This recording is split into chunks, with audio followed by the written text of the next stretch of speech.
Call the meeting to order. This is Rules and Open Government Committee meeting for April 24th, 2013. Any changes to the agenda order? None. Then we'll take up the April 30th agenda. Anything to talk about on page 1? How about page 2 or 3?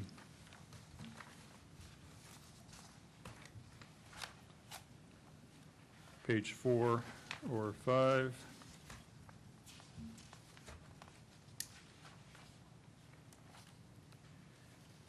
Page 6 or 7?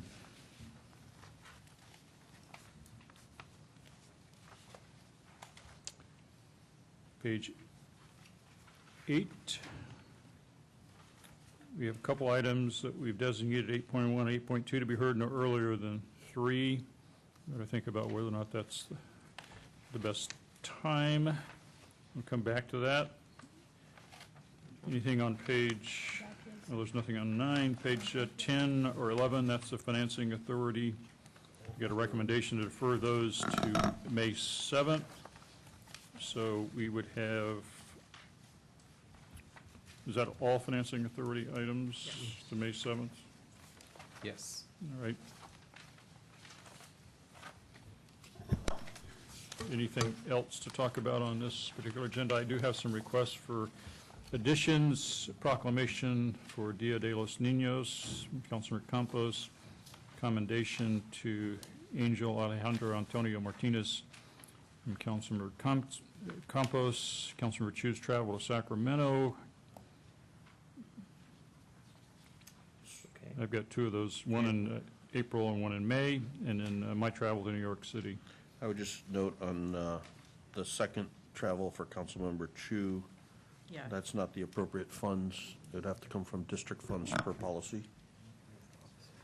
Right, Mayor and Council Travel Fund is limited to League of Cities, basically.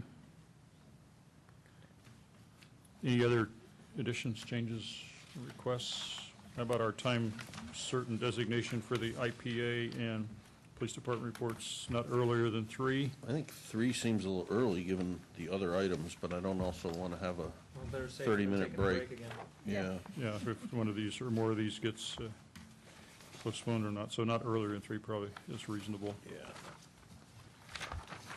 Any others? Motion to approve with the added items. Second.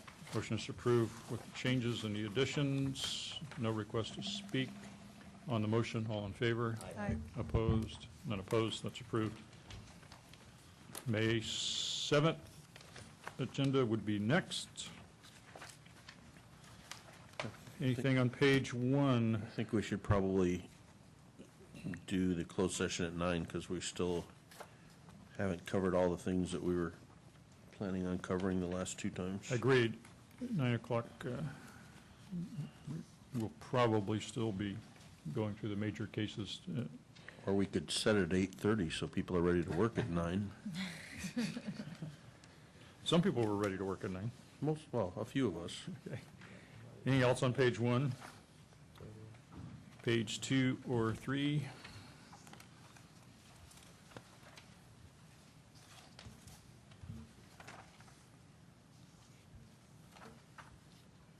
Item 3.5, resolution in support of an amendment to the United States Constitution. It is not clear what that resolution might be, and if we're going to have a specific resolution. There is a draft resolution that has been posted based on the last proposal, but clearly we understand that there may be some changes on the dais, and we will be prepared to modify it as council approves. So for that item last? Yeah, I think we should do that last. And then we can put a not later than, or not earlier than time on it. But anyway, if people have other ideas for the resolution, they should circulate them in advance. It could be helpful. Anything else on page 2 or 3?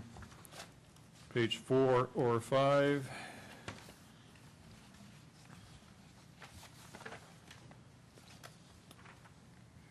Page 6, item 4.2. That's the peddlers ordinance, et cetera, deferral, as well as the audit of fire prevention deferral to the 14th. Do we have then, the financing authority items are on pages 8 or 9. Those are the ones that we just talked about deferring to May 7th. So here we are on May 7th. We should probably hear the financing authority items right after the consent calendar early on, like we usually do for financing authority. I have no written requests for changes or additions. Any others we should talk about? So, motion to approve with the 9 o'clock start time for closed session and the resolution, I forget which one, 3.3 to be heard last. Second. And do we have a time for that, not earlier than? I think it's too unpredictable. That's certainly unpredictable. Not before 3, that's easy. It's predictable, but the accuracy of the prediction can't be predicted. True. I meant it's not accurately predictable. Not before 3? Sure. Are you sure? We don't have that many items, I'm just, How about not before 2:30? Because I Yeah. think you're right. If we lose one or more of these items, we yeah. could. Not How before about we don't 2:30. guess and just say last? Yeah, that's. Because people get offended if they Yeah. show up at 1:30 and just have to wait until 6 o'clock. Well, the last should give them a pretty decent indication. I know. They can inaccurately predict as well as we can. Let's put a time on it. I'm going to humor some council members. All right, Not before 2:30. 2:30. Yeah, not before 2:30. Okay, so that's my motion. second. All right. Any other items? No request to speak. Motion is to approve with the changes on the motion. All in favor? Aye. Opposed? None opposed. Those are approved. Item B, review upcoming study session agendas. We have a schedule for budget study sessions by topics between May 8th and 16th. Motion to approve. Second. We have a motion to approve. Question, Mayor. Yes. Have any, city manager, have any of these dates moved? Or are these just the ones that we had last time? Don't believe there's been any move. Okay, thank you. We may have tied down some of the times more precisely than we had when we were doing it. The one question I had was on the public safety study session item, which was the highest of the priorities of council, whether or not we're going to target one of those hold dates for that. Yes, we are targeting the 16th of May, that 9 to 11 time slot, so we'll be coming back with a recommended agenda. So we're going to keep holding those dates.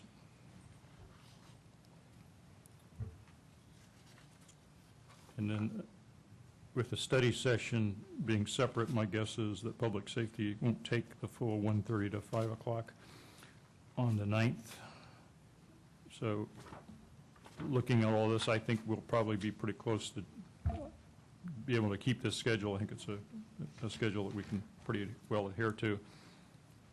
So we shouldn't have any trouble putting a study session in on Thursday the 16th. We should be ready for that when we get there. Anything else on that? We have a motion to approve, I believe. I have a question. Is there still going to be a Sarah meeting on May 9th? Oh, that's an interesting question. We have multiple successor agency meetings, but Thursday is often the date. Yes. We'll double check that with staff.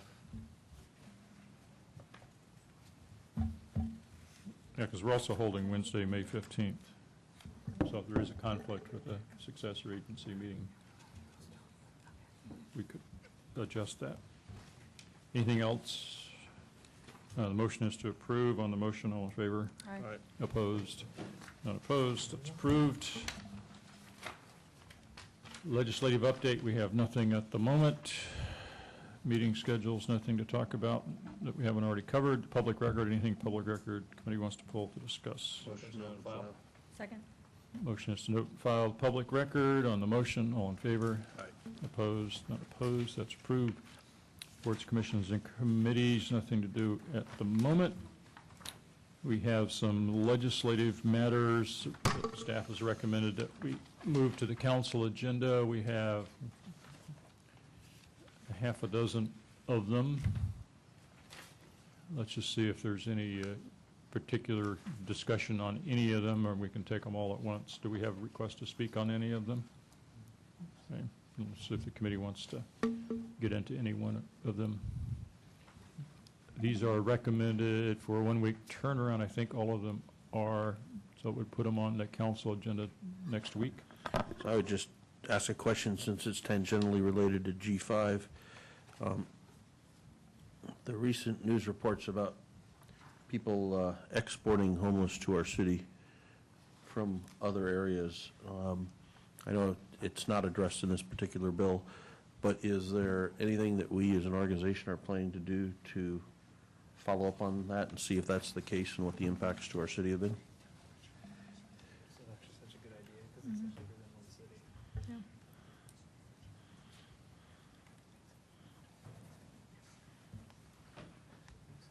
Thank you, Councilmember Constant.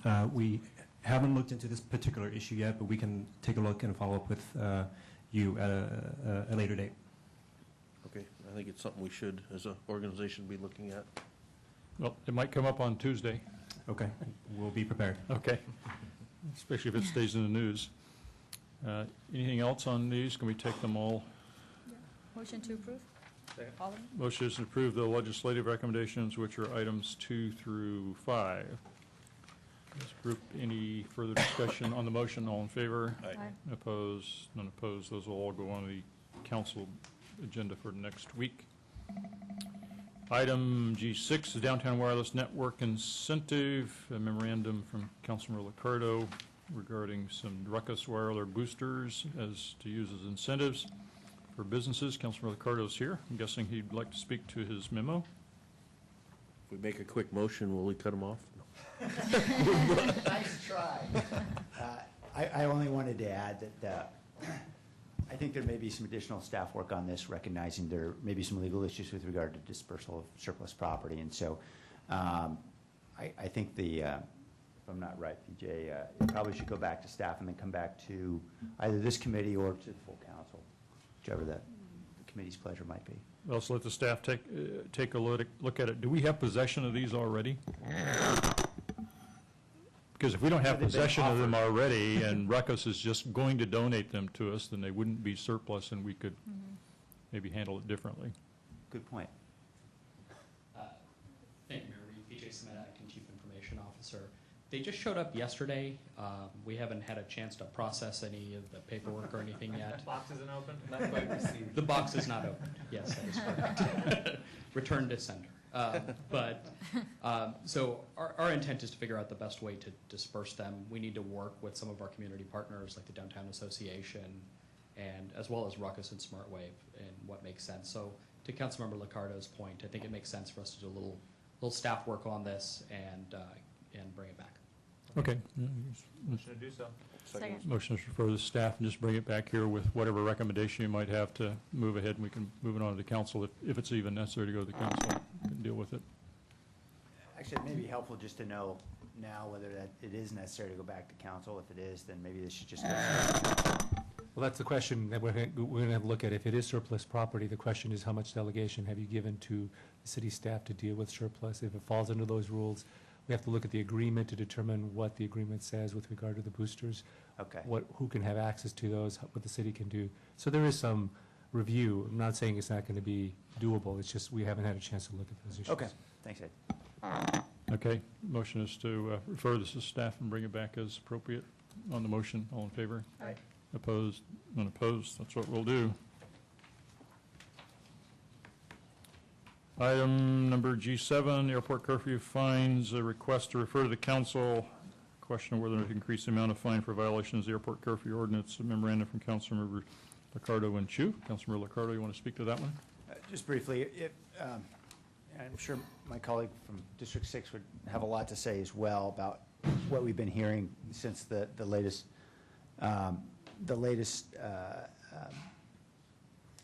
installation of sort of the set of issues around the airport curfew have arisen. But I wanted to ask the committee's indulgence to broaden the topic, if in fact it could be include not just the amount of fines, but in fact curfew reporting and other issues relating to the curfew. there seem to be some interesting suggestions that are coming from the community about smartphone apps, similar to Councilmember Constance, that might make reporting much simpler, reactivation of a hotline without actually a person present, but just a recording. There seems to be some concern about where the path is and isn't, and I think being able to just broadly discuss the curfew would be helpful whenever this is, if it is set for council.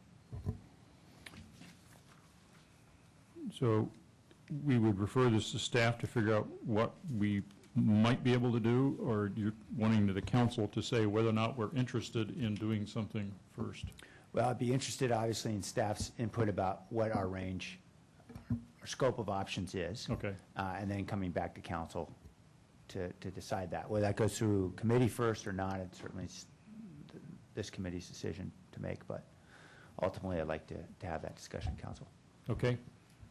We have some people who want to speak. Might as well take that now. Jean Dresden, and then Deborah Arendt. Hi, I'm Jean Dresden. I'd also like to support that we go ahead and take a look at a broader range of issues related to curfew and the increase of noise related to the new general aviation traffic. So that might be fine increases, issues related to the Fly Quiet program, the noise hotline, clarifying whether or not fines are actually charged if nobody makes a complaint. There's been some discussion that's not true. Director Sherry says that they do fine, but there's a lot of confusion out there. Posting the noise-sensitive map and reprinting the brochure for the general aviation people, talk about doing that.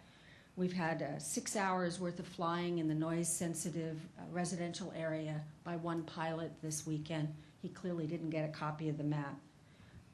Posting the corporate jet preferred alignment. Right now, about 8% of commercial airlines coming from the north violate the preferred gates and are going over the Willow Glen area and the kind of that southern part next to the freeway. We can expect that we might see more if we increase to 5,000 corporate jets annually. We should be looking at how we're going to handle that, how we're going to monitor that. It's kind of a whole noise package. We don't want to wake up the sleeping giant of Willow Glen and have them be angry at the airport. It could be unpleasant. Thanks. You have a question? Gene, you had alluded to a plane flying for multiple hours, circling overhead over a neighborhood. Could you just give a little bit of detail on that? Well, my understanding is it was a general aviation plane flying in the general aviation areas, noise sensitive. There's a map to the southwest of the airport that specifies where the planes are not to fly. This is generally Shasta, Hanchett, just outside St. Leo, Buena Vista, kind of Rose Garden-ish area. And the guy spent about 6 hours. His tail number was taken, and people have been writing him separate personal letters at his home in Oak Park, California. A couple people called him to tell him because our airport doesn't do anything about it. Thank you, Gene. I just want to make sure airport staff hears that, so if that person's identified and if they're doing something wrong, that maybe they're not permitted to fly out of San Jose again if they're being a goofball where they're not supposed to be doing that. So thank you, Gene. Thank you. Deborah Arendt.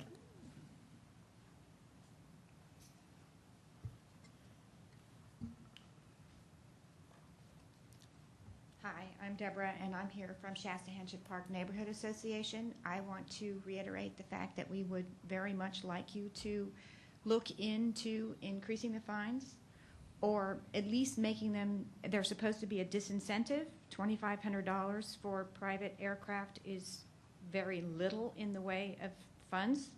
When you think about how much it costs to go anywhere in a private airport, $2,500 is nothing. So I understand that you don't want to have planes charged for maybe one incident, but it would be a very good idea to change have an escalating type of fine where your first instance is the lower amount and then your second instance is a little bit higher.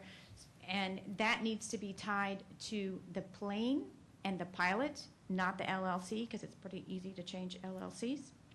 Any kind of this, I'm supporting Sam and about all the different things that you can do to make the airport a better neighbor to the neighborhoods. Thank you. Lee Phillips?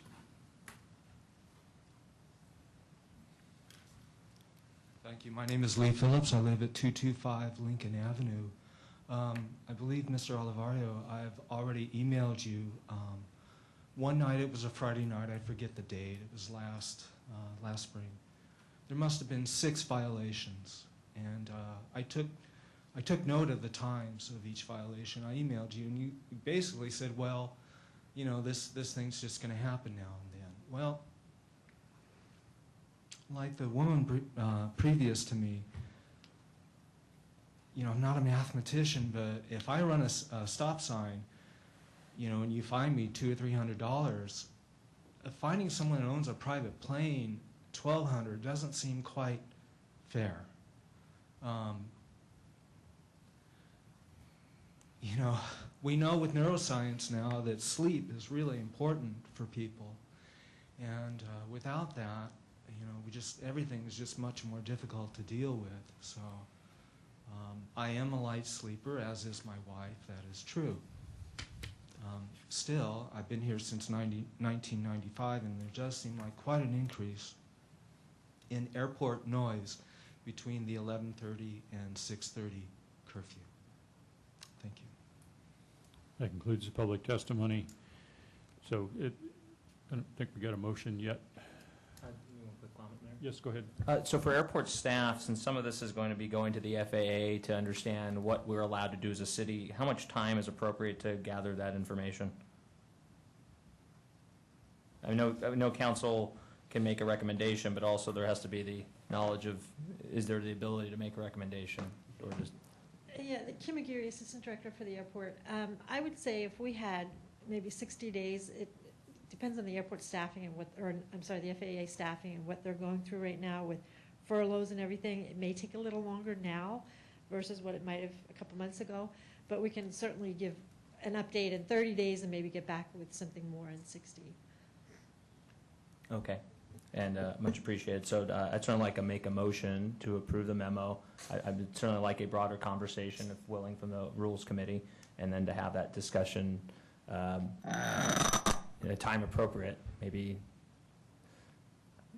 3 to 4 weeks. Yeah. No, we don't necessarily have to wait for the FAA to tell us what we can do to begin to inform people what the range of things are that we might do with or without FAA approval. Right. I think what Kim and our office will do is we'll look and see what the range of options are, and as Kim said, within 30 days we can come back and let you know what options do not require FAA and then consent, and which ones do, and then you'll have an idea of how far we can go with or without the FAA's assistance. Okay. And to the speaker, sorry, go ahead. No, I was also going to say, I'm assuming you're moving Councilmember Liccardo's memo with the additional request to look at other issues besides what's in his memo. Correct. More the broader topic, path, different ideas on it. I appreciate that. Would it be of any benefit just to identify a few of those issues for staff's benefit to be thinking about? Sure, go ahead. Okay, certainly, as several of the speakers actually indicate as well, posting the noise-sensitive maps online, posting corporate jet preferred alignments, the possibility of creating an app for complaints, an application for smartphones, restoration of a complaint hotline without staff. That is simply a recorded hotline, so at least those calls can be made. Right now, they're not able to receive phone calls. And whether or not airport maps can be revised in terms of designating where the quiet zones are or not. And of course, an escalating fine system, which is sort of inherent in the original request. I think those are all items, hopefully, that staff might be able to take a look at, unless there are others. No, I think then there may be others that come up, and we'll figure out which ones are doable and not. And I appreciate the speaker, Lee, and you did email me on March 20th at about 2:09 p.m. And I think part of the issue is when we're dealing with the topic is there are things that we can do as far as fining large commercial, but we still, under the court order, have no ability to fine planes under the 89 decibel amount. And I think that's part of the problem we're still grappling with, that regardless of what we do, those planes will still fly 24/7 and we can't find them. So that's unfortunately due to our Larry Ellison of Oracle suing the city. So thank you. Right, so let me see if I got this right. So within a month, you can come back and give us the range of things that we can or cannot do with or without FAA approval, so we kind of have an idea of where we're going. But we don't anticipate that within a month, the FAA is going to tell us anything. They may not even respond within that time frame in a month, but at least in a month, we'll have an idea of the roadmap or the menu, whatever metaphor you want to use. Okay, Councilmember Constant? Just to address the smartphone issue, the app that exists now can just have a category added, and there's virtually no cost to do something like that. Yeah, that's what I had hoped. Okay, staff clear on what we're asking you to do? I believe there's a question as to whether it's coming back to rules or to the full council. I think you should come back to rules with the range of things, because if we want to move something, we're going to decide which committee, if any committees, or just direct to the council, and that would just be the decision that we need to make here, as it may not need to go to committee, or maybe it does. I think it'll depend on what the range of things can be done and what sequence we can do it in, because we don't have to wait for the FAA to do some things, would be my guess, and we probably want to move those ahead. And at that time, we can decide whether or not it should go to the T&E committee or just direct to the council. One further question for airport staff. We've had this variety of regulatory or people to help manage noise, curfew, et cetera, and due to the state of the airport, obviously cuts were made. What would you say, what portion of this is due to not having the funds to do it, per se? At one time, we had 4 people assigned to the noise office. And over the years, as things became more and more automated, we were able to cut back. And we're at about a half a person right now. They have support from different levels, but strictly assigned to noise, it's about 1/2 person. And that's primarily based on, I would say, maybe 50% automation and 50% cuts. Got it. A lot of these things, I think it would be helpful to have an education session on what we can and can't do under the curfew because of the regulatory aspects, and then some of the things that we're doing already. And there's certainly room for improvement. There's things that we used to do that we no longer do that we can bring back to light, but a lot of it doesn't take the FAA. Some of it we've got our structure. It's a matter of how we work within the structure to implement the program. Yeah, that'd be great. Okay. Thanks. Okay. Did we get a motion? Yes. We got a motion. On the motion, all in favor? Aye. Opposed? Unopposed? That's approved.